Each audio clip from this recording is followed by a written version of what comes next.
एक पिता ने अपने बेटे को देश की सेवा पर लगा दिया, लेकिन बदले में उसे क्या मिला?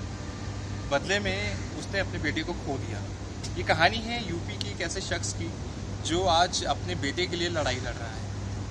हमारे साथ इस वक्त प्रांजलि है। प्रांजलि, मैं उस पिता और उस बेटे के बारे में जानना चाहूँगा जो 21 साल की उम्र में एक बाप ने अपने बेटे को खो दिया। निश्चित बड़ा यंग है वो। और हाँ, इसकी तस्वीर को जब आप देखेंगे तो एक बार ज़रूर सोचेंगे कि एक माँ और एक पिता कैसे उस वक्त उस दर्द को झेल पाए होंगे जब मनीष मल्लिक शहीद हुए। यूएन में उनको भेजा गया था, ये 2015 की बात है। बहुत ये राजपूताना राइफल से आई थिंक बिलोंग करते थे उसमें। और अभी 26 जनवरी में उनको एक मेडल भी दिया गया था इसके लिए।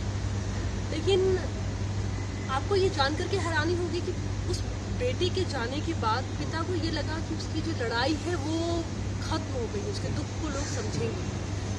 लेकिन पिछले 1 साल से वो पिता केवल चक्कर काट रहा है, दफ्तरों के चक्कर काट रहा है।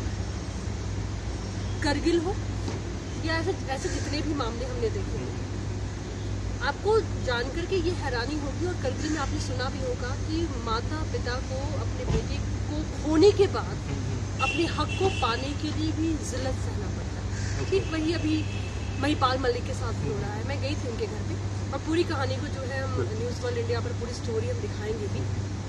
100 गज में उनका पूरा मकान है। बेटी ने वादा किया था कि माँ जब पैसे हम कमाएंगे तो हम इस मकान को जरूर बनाएंगे। जो एक हर आम आदमी का सपना होता है कि वो कुछ करे। वो मकान बन नहीं पाया और बदले में आप यकीन मानिए कि आज पिता भी नौकरी नहीं कर रहे हैं क्योंकि उनकी जो दिमागी हालत है वो इस लायक नहीं। प्रधानमंत्री से उन्होंने बात की, गृह मंत्री को उन्होंने चिट्ठी लिखी, विदेश मंत्री को उन्होंने चिट्ठी लिखी, क्योंकि यूएन का मामला है, वो शांति दूत के तौर पर उनके बेटे को रखा गया था।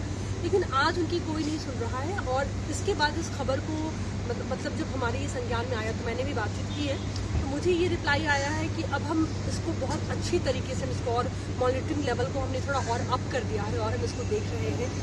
रक्षा राज्य मंत्री से मेरी बात जब हुई तो भामरे साहब ने भी मुझे आश्वासन दिया है कि हम इस पूरे मामले को देख रहे हैं। लेकिन निश्चित सवाल ये है कि 1 साल से क्या आप लोग देख रहे हैं? 1 साल का जो एक टाइम पीरियड होता है वो बहुत ज़्यादा लंबा होता है। ऑल्दो हमारे जो रिलेशंस है दूसरी कंट्रीज़ के साथ, अगर हम यूनाइटेड नेशंस की भी बात करें, जहाँ ये फॉरम है जो एक जहाँ पे ये सारी बातें उठती हैं, अगर उस प्लेटफॉर्म की बात करें तो वहाँ से भी कुछ एक जो कंक्लूजन निकल कर आना चाहिए वो नहीं आया। देखिए, वो प्रधानमंत्री तो विदेश दौरे पे ही हैं। लगातार वो कह रहे हैं कि हर देश के साथ में, हर संगठन, हर संस्था के साथ में उनके रिश्ते मजबूत हो रहे हैं। तो यूएन के साथ में भी आप कह सकते हैं कि वहाँ से हमें रिप्लाई जल्दी मिलना चाहिए था। और अगर नहीं मिल रहा है तो आपको पूछना चाहिए था, आपको ये कहने की ज़रूरत क्यों पड़ी?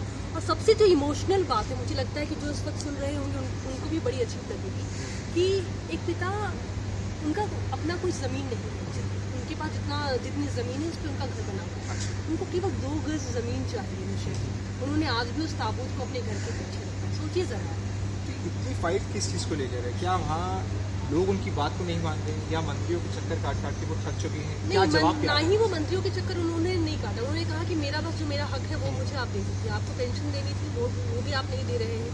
आपने कहा कि केवल हम आपको 7,000 रुपये देंगे, वो कब मिलेगा वो भी उसका भी कुछ मतलब कुछ पता ही नहीं है। अपने एक बेटे को वो इस वक्त पढ़ा रहे हैं, तो वो सारे पैसे सारे खर्च कहाँ से आएंगे? आप मुझे एक इकलौता घर में कमाने वाला मनीष था जो आज इस दुनिया में। आपको लगता है कि इंडिया में ये चीज़ें, अगर एक इखलाक मर जाता है तो उसके परिजनों को या उसके परिवार वालों को इतना कुछ दे दिया जाता है? या फिर एक सिपाही, मैं सिपाही की जो कैपेबिलिटी है उस पर सवाल नहीं उठा रहा हूँ, वो देश के लिए ही होते हैं।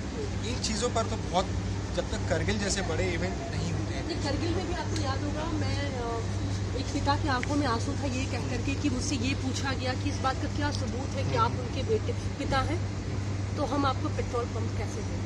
यही चीज़, ये सारी बातें याद आती हैं हमें। बात करगिल की नहीं है, बात ऐसे सारे उन सारी लड़ाइयों की है जिनके लिए उनके परिवार वालों को झेलना पड़ता है। तो सवाल तो आज हम यही उठा रहे हैं कि आखिर ऐसी नौबत क्यों आती है?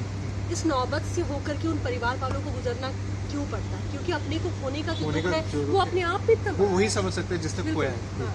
तो 21 साल का वो नौजवान जो जिसको सहारा बनना चाहिए था अपने परिवार का, आज उस परिवार के सहारे के लिए कोई नहीं। और दरख्वास्त जो है वो बार-बार कोशिश की जा रही है वहाँ पर कि जल्द से जल्द जो चीज़ें हैं वो मुहैया कराई जाए उनको, और जितनी भी फॉर्मेलिटीज़ हैं उनको पूरा किया जाए। बिल्कुल। हम चाहेंगे कि न्यूज़ वर्ल्ड इंडिया इस पूरे मुद्दे को पूरी तरह से उठाए और ये मामला जो है आगे तक लेके जाए, ताकि उस पिता को इन चीज़ों से कुछ फ़ायदा पहुंच सके, और जो उनका सपना था जो अधूरा रह गया, हो सकता है इसके थ्रू वो कुछ पूरा हो सके।